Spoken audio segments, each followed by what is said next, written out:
লক্ষ্মীর ভান্ডার সহ একাধিক জনমুখী প্রকল্পের সুবিধার রাজনৈতিক রং দেখে দেওয়া হয় না।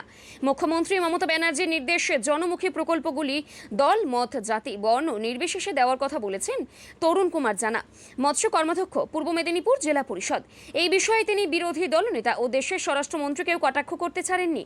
তিনি বীরদর্পে ঘোষণা করেন, বিজেপি পরিবারের মহিলারা জোটবদ্ধ হয়ে বলুক যে আমরা এই লক্ষ্মীর ভান্ডারের সুবিধা নেব না, এছাড়া অন্যান্য সুবিধা নেব না। এটা যদি বলতে পারে তাহলে বোঝা যাবে বিজেপির রাজ্য সরকারের বিরোধিতা করা সার্থক। সেই দম তাদের নেই।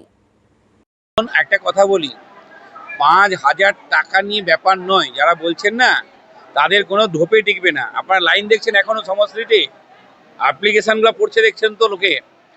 মমতা বন্দ্যোপাধ্যায় সমস্ত ক্ষেত্রে যে আন্তরিক, সেটাকে বোঝানোর জন্য তড়িঘড়ি করে বাংলায় কথা বললে যাদের অসুবিধা হচ্ছে বাইরে, কিছু কিছু মানে সবাই তো নয়, কিছু মানুষ আছেন প্রচণ্ড উগ্র, যেটা বাংলা ভাষায় কথা বলে তাদের উপরে আক্রমণ করছে, পুরো জাতি রেখে তাদের উপরে আক্রমণ করছে। সেখানে আমরা দেখেছি ট্রেন লাইনের উপরে একজন ট্রেনে পালিয়ে আসবে, তাকে সেখান থেকে প্ল্যাটফর্মকে নিয়ে গিয়ে পাথর ছুঁড়ে মারছে।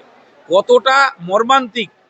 সেটাকে মানুষ হিসাবে, মনুষ্যত্ব বোধ থেকে মমতা বন্দ্যোপাধ্যায় একটা ঘোষণা করেছেন, বলেছেন প্রতি মাসে 5,000 টাকা করে দেবেন, 1 বছর পর্যন্ত দেবেন, এবং সেই পরিযায়ী শ্রমিকদের ট্রেন্ড করানো হবে।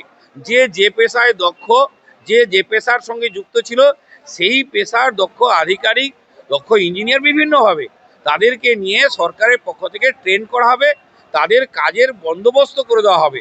যতক্ষণ না পর্যন্ত কাজ করতে পারছেন, যতক্ষণ না পর্যন্ত কোনো জায়গায় যুক্ত হতে না পারছেন, ততক্ষণ পর্যন্ত এই 5,000 টাকা করে দেওয়া হবে।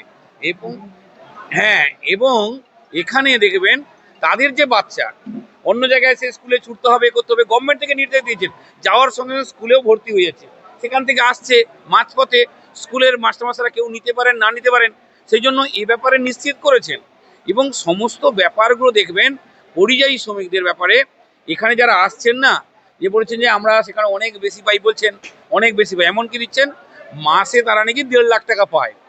কোনো জনপ্রতিনিধি যারা দায়িত্বশীল বলে নিজেদেরকে জাহির করেন, তারা এমন বলছেন, হাস্যস্কর ব্যাপার।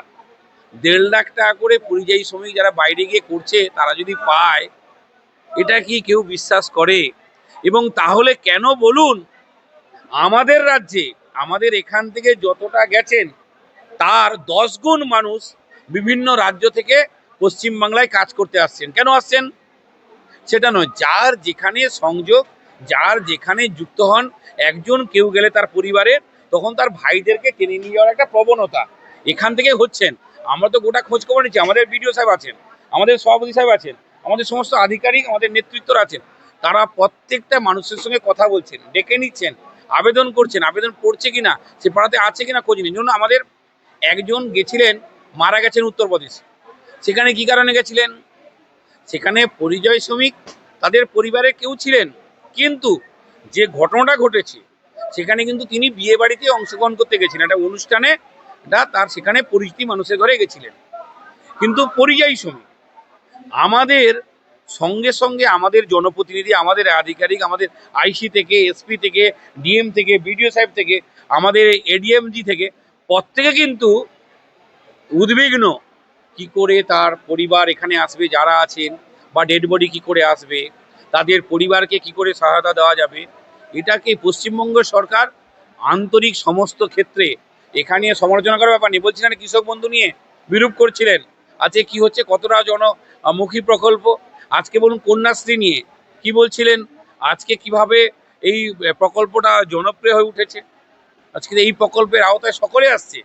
একটা নাম বলুন না, যে একটা গ্রামের বিজেপি করার সুবাদে একটা পাড়া তারা লক্ষ্মী ভাণ্ডারের টাকাটা নিতে চাইছেন না, পারবেন? আমি তাকে, যে বিরোধী দলনেতা বলছেন আটকাতে পারবেন? বলুন তো, যারা পশ্চিমবাংলায় বিজেপি করে বা যারা বিরোধিতা করছে, তারা লক্ষ্মী ভাণ্ডার নেবে না, তারা কৃষক বন্ধু নেবে না, তারা বিভিন্ন প্রকল্প নেবে না। এটা প্রতিবাদ করুক, তো না নিয়ে প্রতিবাদ করুক।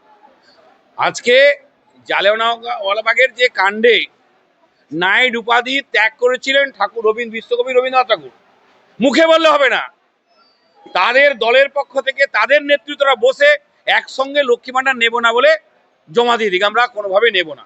আবেদন করুক। আমি এই চ্যালেঞ্জটা রাখছি বিরোধী দলের রাজ্যের বিরোধী দলের কাছে। রাজ্য সরকারের স্কিম নেব না, দলের পর থেকে সিদ্ধান্ত নিলাম। আছে ইয়েতে নেতাজি ইন্ডোর স্টেডিয়ামে তার স্বরাষ্ট্রমন্ত্রী অমিতবাবু এসেছিলেন, মিটিং করেছেন। মিটিং করে এইটা ঘোষণা করে যাক যে মমতা বন্দ্যোপাধ্যায়ের সঙ্গে যেরকম কেন্দ্রের প্রকল্প না দিয়ে বিরোধিতা করছি, রাজ্যের প্রকল্প আমাদের দলের কোনো কর্মীরা নেবে না, প্রত্যাখ্যান করছি।